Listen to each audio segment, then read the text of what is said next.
எங்களுடைய சத்தத்திற்கு நீர் செவி கொடுக்க மாட்டீரோ? ஹல்லேலூயா.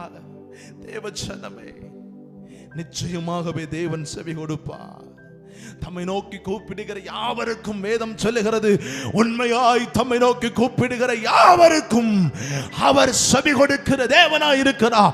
உன் வாழ்க்கையில நீ என்ன காரியத்திற்காக, உன் வாழ்க்கையில எந்த சூழ்நிலையில இருந்து கொண்டு இந்த தேவனை நோக்கி கூப்பிடுகிறாயோ, உன் கூப்பிடுதலின் சத்தத்தை இந்த தேவன் அறிந்திருக்கிறார். உன் தேவைகளை அறிந்திருக்கிறார். உன் சூழ்நிலைகளை தேவன் அறிந்திருக்கிறார். உனக்கு செவி கொடுத்து, செவி கொடுக்கிறவர் மாத்திரம் அல்ல, உனக்கு என்ன தேவைகள் இருக்கிறது, உனக்கு என்ன வேண்டும் என்று சொல்லி வந்து விசாரித்து உன்னுடைய காரியங்களை நன்றாய் விசாரித்து உனக்கு வந்து உதவி செய்கிறவர், உன்னை ஆசீர்வதிக்கிறவர், உன்னை மேன்மைப்படுத்தி உன்னை அழகு பார்க்கிற ஒரு தேவனாய் இயேசு இருக்கிறார். ஹல்லேலூயா.